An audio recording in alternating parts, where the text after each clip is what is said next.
김병기 원내대표가 쿠팡에 정말 해고 청탁을 한 건지 이거는 좀 확인이 돼야 될 것 같습니다.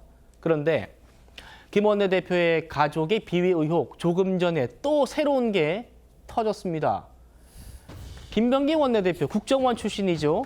아버지에 이어서 장남도 국정원에 근무 중인데요. 작년 8월 22일에 이런 일이 있었답니다. 김병기 대표로부터 해당 보좌진에게 전화가 왔답니다.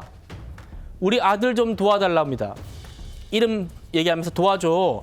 업무를 받은 모양인데 국정원에 업무를 받은 모양인데 연락처 알려줄게.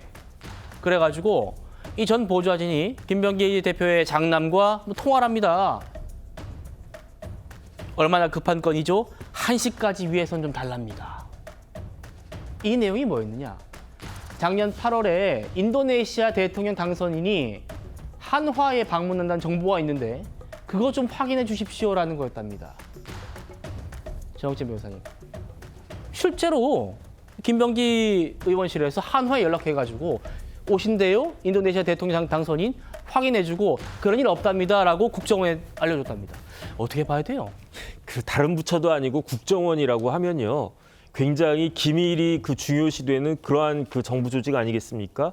그런데 제가 봤을 때 이해가 되지가 않는 거는요. 그거를 아버지한테 도와달라고 이야기한 아들도 이해가 안 되고요. 그다음에 그 아버지가 김병기 원내대표가 어디 출신입니까? 안기부 출신이잖아요. 예. 안기부에서 인사 담당 오래 했다고 제가 들었습니다. 그러면 만약에 아들이 그런 거를 그 아버지한테 요청을 했으면 따끔하게 혼내면서 야, 네 일을 더군다나 국정원 업무를 도대체 어떻게 왜 발설하라는 이야기냐 이런 이야기를 했었어야 됐는데 아버지가 한술 더 떠가지고 자기 보좌관한테 시켜가지고 이런 것들을 하면은 그러면 정부 기밀이라고 하는 게 과연 유지가 될 수 있는 것인가? 저는 이게 납득이 되지가 않고요.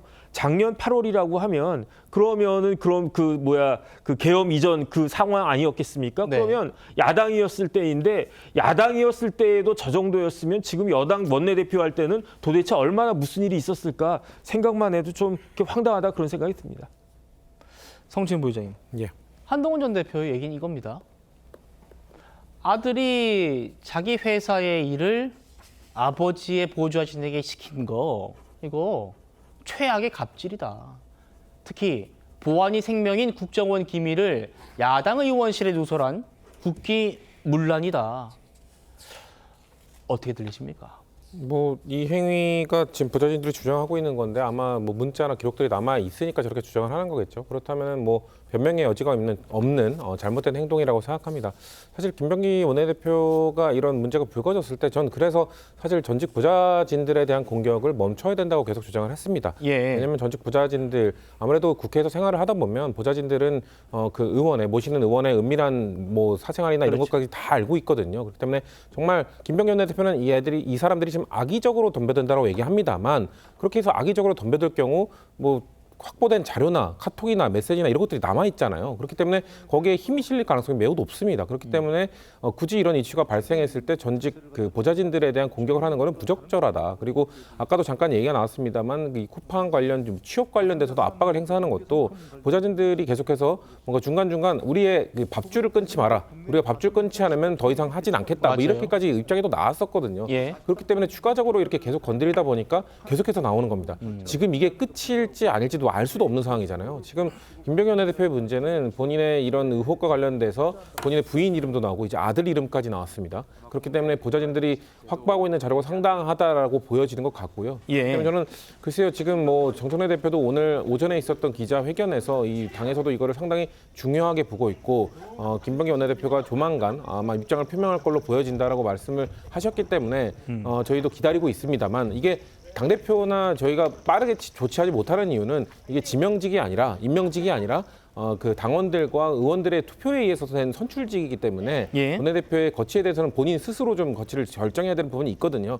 그렇기 때문에 이런 정도까지 나왔다고 한다면 저는 당대표도 일단 기다려주겠다고 한 만큼 빠르게 본인이 정리를 해서 입장 표명하는 것이 필요하다고 보고 있습니다. 알겠습니다. 정청래 대표의 기자회견 얘기는 잠시 뒤에 짚어드릴 거고요. 김병기 원내대표의 전 보좌진들의 과거 단톡방 내용 공개, 지금 김병기 대표는 이렇게 맞불을 놓고 있는데 야권에서는 강한 비판이 쏟아지고 있습니다. 자성하고 성찰하면서 부득이의 소치로 자기가 그걸 책임을 지는 그런 아우르는 모습이 제일 중요한 건데 저는 어제 이 일을 수습하는 과정에 정말 찌질하게 좀 후지게 임금님도 안 볼 때는 다 욕하는 건데 나는 어제 그 대응 방식은 최악의 카드를 선택했다고 봐요.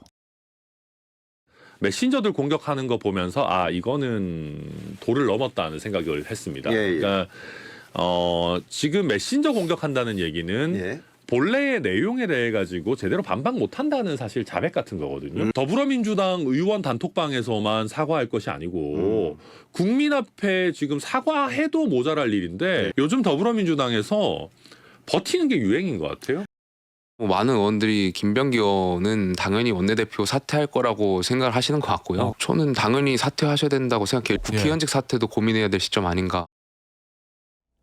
심지어 이준석 개혁신당 대표 같은 경우에는 김병기 대표는 박나래 씨와 같다라는 얘기도 합니다.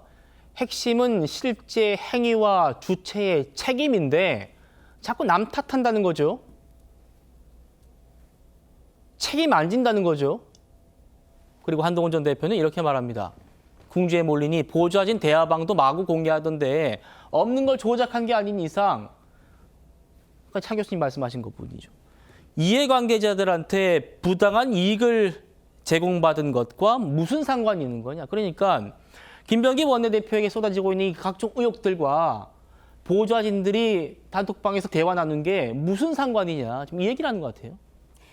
네, 여러모로 지금 국민들이 궁금해했던 이 의혹은 이 본질적으로 숙박권을 정말로 그 1년 연장해서 특혜를 받았느냐의 문제였고 또 공항 의전을 받았느냐의 문제 그리고 또 병원 예약도 이 국회의원의 지위를 이용해서 뭔가 찬스를 썼느냐에 대한 문제였습니다. 그런 거에 대해서 시원하게 좀 해명을 해야 되는데 오히려 이렇게 보좌관들 사이에 이 단톡방의 내용까지 공개를 하면서 메신저를 공격한 부분은 정말로 해서는 안 될 일을 했다라고 저는 생각을 하고요. 또 하나 드는 의문은 이 단톡방의 내용을 공개한다는 것은 단톡방 참가자 중에 한 명이어야지 가능한 것인데 이게 어떤 방식으로 이 사적인 내용들을 전부 캡처를 해서 일부를 이렇게 공개할 수 있는 건지도 좀 밝혀야 된다고 생각을 합니다. 왜냐하면 이것은 개인정보의 침해랑도 연관이 좀 있다라고 저는 생각을 합니다. 그리고 박나래 씨와 참 닮았다라는 생각이 드는 것이 두 분 다 본인의 비위 문제로 언론의 질타를 받았는데 예. 갑자기 보좌관을 공격하거나 박나래 예. 씨 같은 경우에는 매니저를 공격하지 않았습니까? 그래서 여러모로 국민들의 눈살을 좀 찌푸리게 하는 그런 대응을 했다라고 여겨지고 있습니다.